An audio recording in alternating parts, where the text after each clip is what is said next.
Can't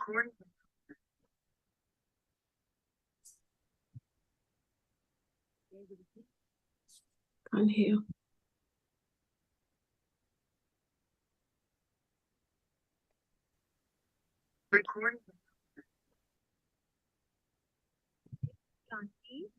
I can't hear. We can hear you. Hello, Jai Guruji. Can you hear Hello. me? I can hear you now. Yeah. Jai Guruji Auntie. Jai Guruji. Okay, without further ado, let me start. So, chapter 4, revisiting his blessings. It's very important for each one of us to revisit our blessings and to acknowledge them and to remember them so that we are filled with gratitude. He who believes wholly receives wholly.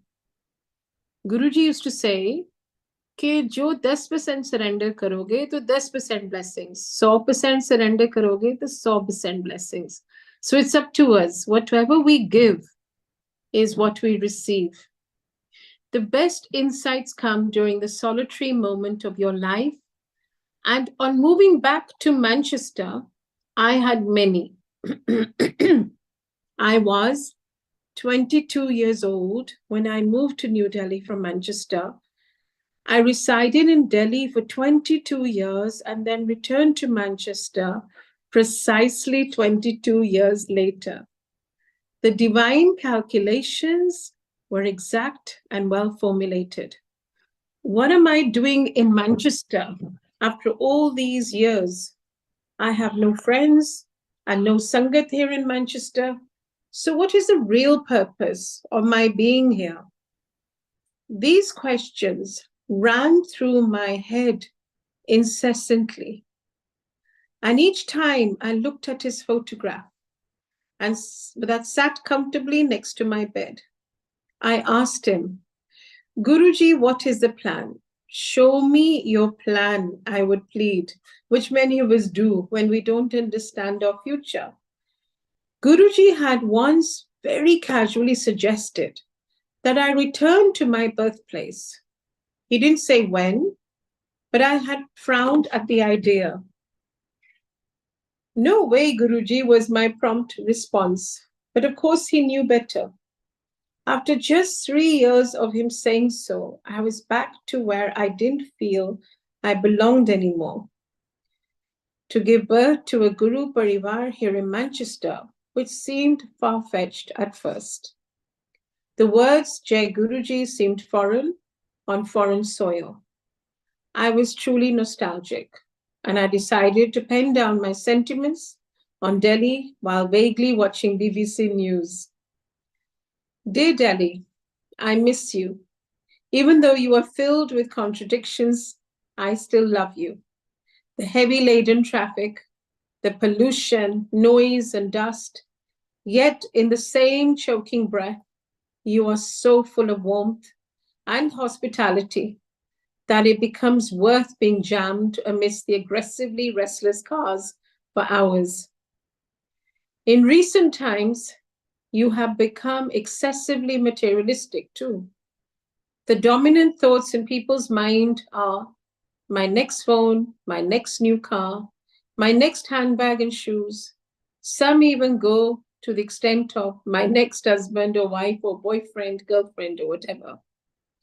People indulge in devotional prayer and worship to solicit only material gains. And there is a temple at every corner to facilitate this. But you are vibrant and you are vivacious, Delhi. You always have something up your sleeve that makes you exciting and thrilling. You frequently offer us something to talk about, the good, the bad, and the ugly, the scams, the scandals, and many other sensational happenings. And we never cease to discuss your obvious contradictions of the very rich and the very poor. Your canvas is splashed with many hues, but the predominant one for me is the spiritual that makes you reasonably stable and sane. It kind of levels things out. Therefore, you're intelligent too. What balances my scales is Guruji's temple. The energy and the vibration of that place uplifts me and shifts my perspective of you, Delhi. The temple has protected me from your insanities, while it has enabled me to see the good in you too. I have grown to love you since you have grown. You have evolved and matured in the same way that people who believe and follow, you have evolved and matured in the same way that people who believe and follow Guruji's philosophy have. You have a direction, and so do we, the followers. You are growing as a city as we are growing as people in you. Kindly do not become arrogant that your scenery is stunning. It is only because Guruji resided there and he blessed you, Delhi. Now his energy pervades the entire city, and countless city dwellers are still being blessed on your soil. Your reason for growing and evolving is him.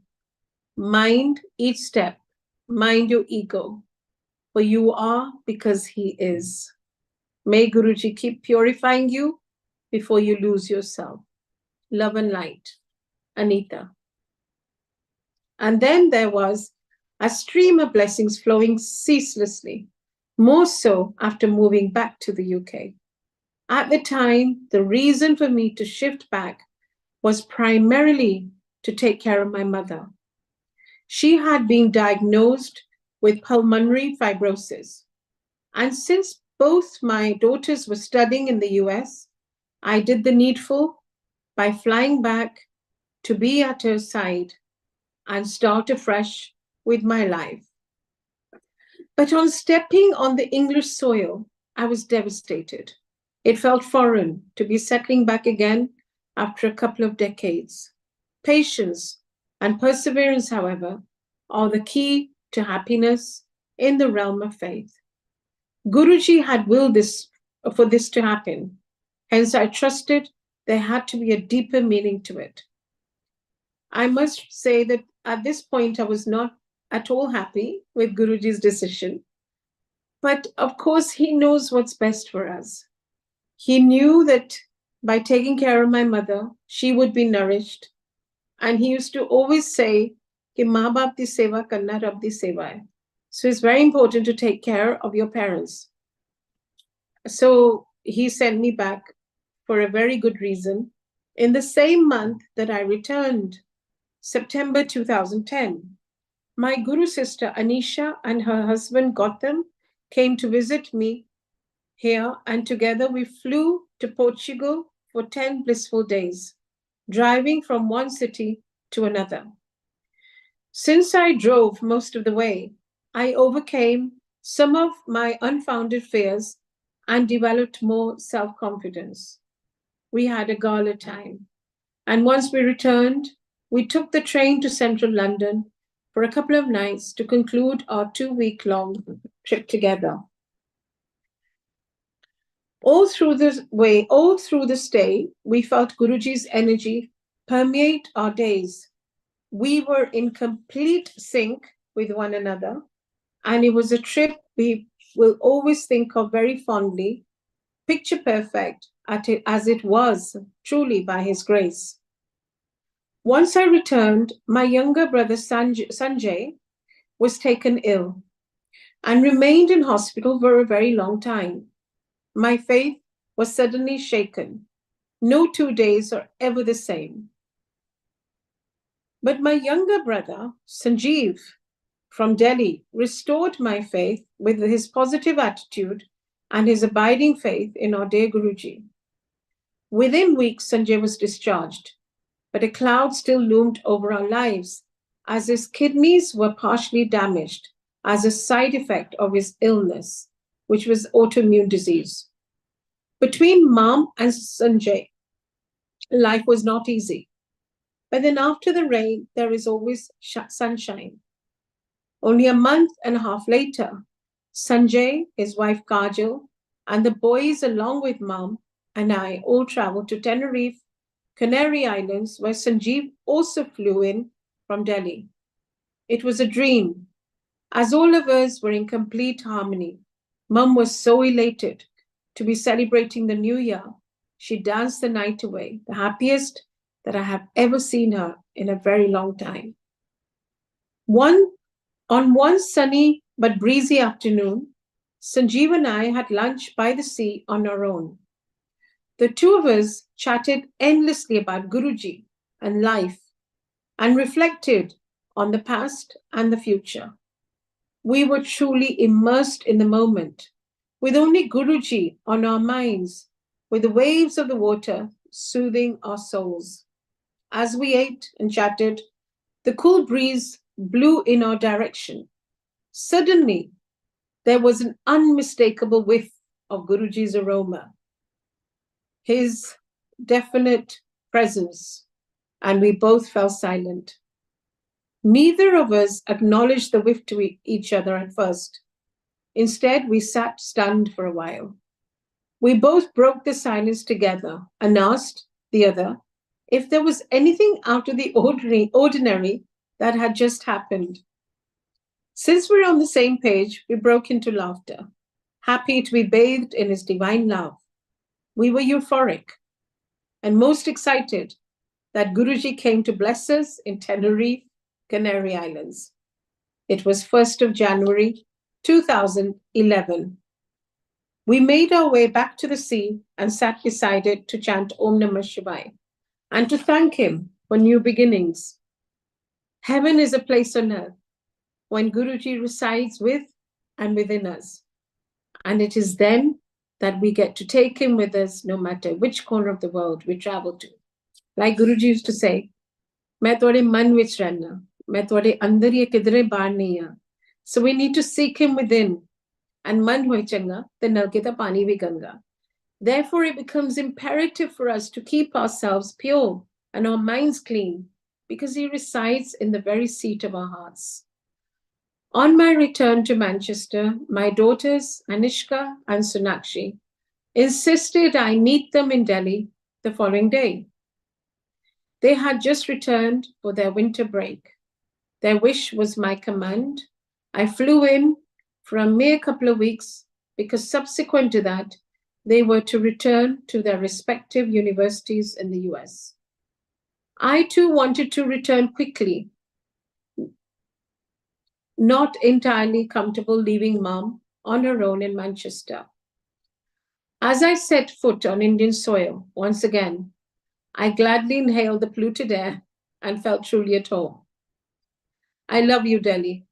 Take a wild guess where my feet carried me first.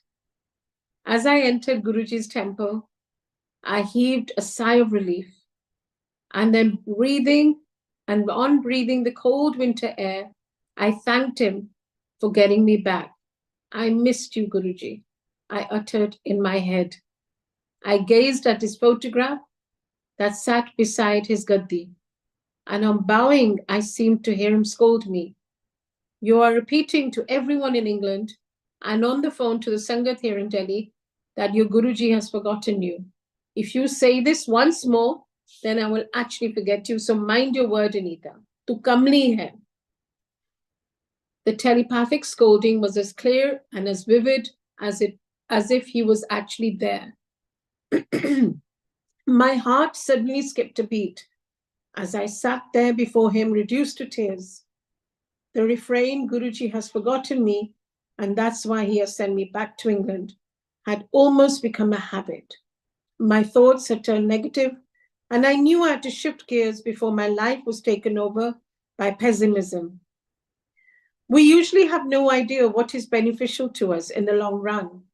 The dramatic shift in my life had left me and my mind wandering. I was not in a good space with my attitude, and very often I concealed my bewilderment with a poorly made up confident smile as if I knew exactly where my steps were taking me in life. This trip was full of new resolutions and many revelations. It was on this particular trip that the woman who had taunted me on my skin issue several years ago had left me speechless. Guruji's blessings are very apparent indeed and could not possibly be denied. I bowed to the photograph and repeated several times, "Sorry, Guruji. I truly am sorry, Guruji. I am ignorant of what is good for me, what is right for me. From now on, I will never question your decisions, and I will gladly walk the path that you have set for me. I'm a self confessed pessimist who insists on seeing the dark before you push me to see the light that so evidently shines upon me. Please forgive this foolish child of yours who will probably always need shaking up from time to time, every day to be precise. Thank you for everything good and everything that appears to be not so good. But I'm reasonably optimistic that they will all turn good in the end." Gosh, I talk so much. And now I better go as I have only 2 weeks here and I need to catch up with my daughters, my friends, and my Guru Parivar.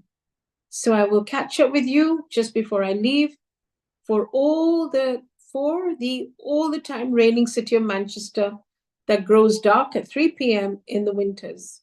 Gloom permeates my heart as there is no Sangat there to lighten the darkness.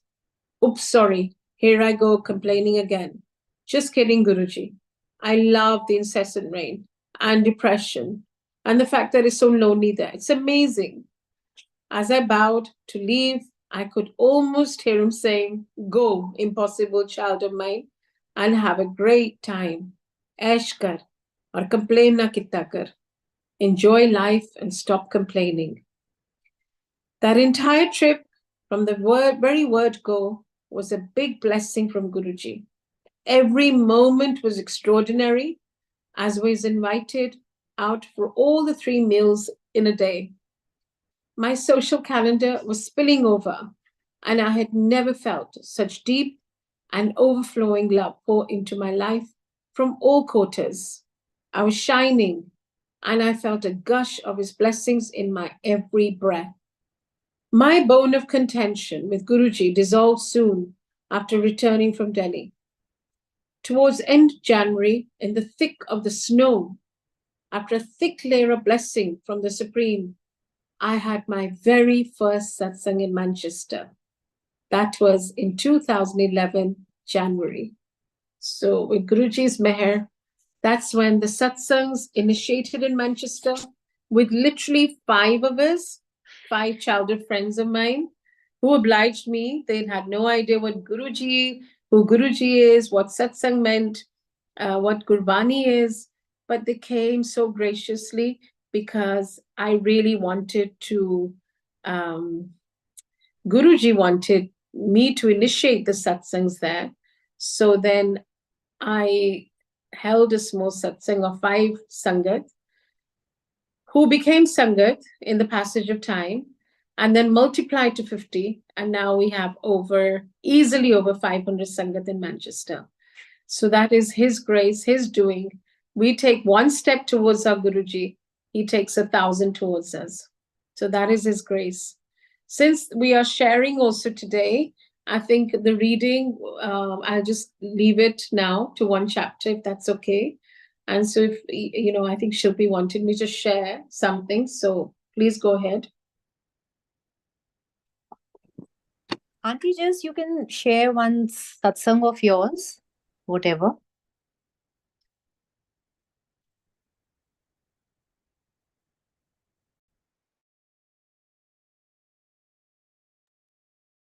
So, I think most of you listeners today, you know my satsang from beginning to end. So I will share a satsang that happened very recently this year. This year has been very challenging health-wise. And I think the emotional, of course, affects the physical.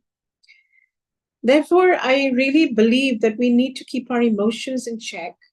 Because when we don't, and the emotions spill over into our physical being, then that's when problems arise. So this year has been very stressful in many ways. It has been many pleasurable also, but the stress took an impact on my physical, and I could barely breathe. Um, I have been asthmatic since birth, so I had breathing issues. So it wasn't about Delhi air at all, because it started in Delhi, but it continued into UK. I was traveling to Ireland. I traveled to Dubai, and I was out of India for 7 months. But during those 7 months, this year in 24, I was very unwell. I was taking my inhalers excessively because I just could not breathe normal. And my mother died of pulmonary fibrosis, which is a lung disease. It's the connective tissue of the lungs starts shrinking, and then the breathlessness um, intensifies, and the breathing becomes increasingly labored. So in my head somewhere, I thought maybe I also have, something of that effect, and I was very disturbed. And when I came back to India, end of September, it's like the doctors tell you get a heart thing done, ECG and heart MRI, and then somebody said get your lungs checked. So anyway, cut to, I went from one doctor to another, and everything was clear, but I still couldn't breathe. So it was very frustrating and very debilitating. Then my neighbor, Varsha, she had a satsang. And by that time, this was around mid October, and I was extremely disturbed. And I just bowed to Guruji and I said, Guruji, how can I live like this? The quality of life is deteriorating, between vertigo, between this breathlessness. What's the point of it all? The suffering is immense. And I never get Guruji's dreams. I don't hear him speak. But the thought, ENT, ENT. Following day, I went to the ENT doctor. He said, problem to hair. It's a serious problem. So I will put you on steroids, and at least you can breathe easy. So therefore, the message here is that Guruji has gone nowhere. We just need to connect to him and to really plead with him to show us the way, to show us the light.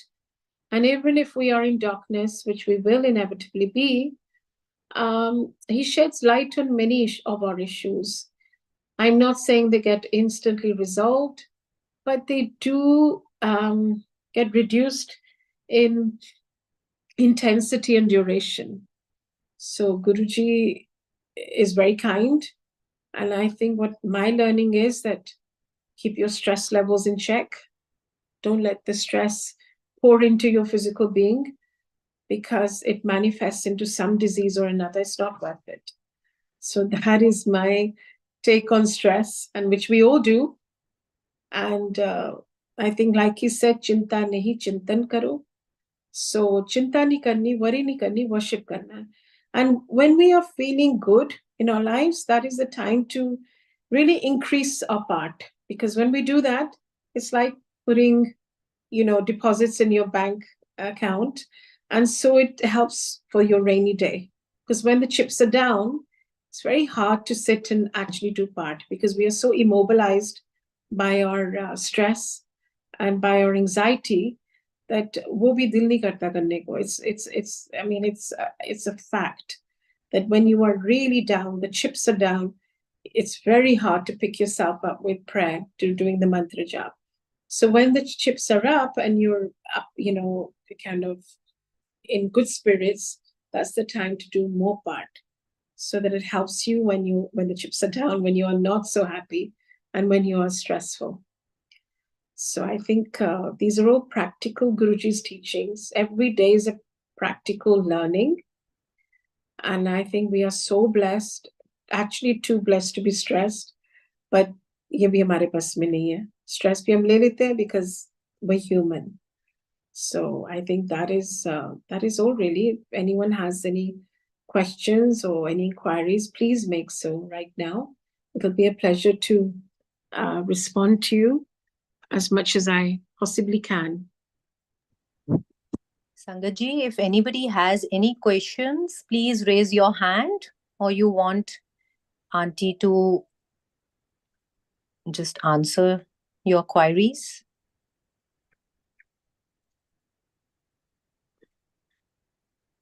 I don't No. think so anybody. It's totally fine. I think tomorrow Yeah. again, I can't give the time right now. It's a Okay. very Okay, we have a Sangat who's saying, I'm a new joinee. that's okay. So, Nobody's do put you out. have any question? Yeah, if just in Yeah. case. Can you please share your previous satsang? Okay, I will share it. It's all over YouTube. You can just Yeah. type like Anita Kumar Auntie's satsang Yeah. and you will find it there. Yeah. Yeah. So thank you, Auntie. Thank you so Thank much you. for a Thank you. beautiful reading. Thank you. And we'll see you all tomorrow. Yes.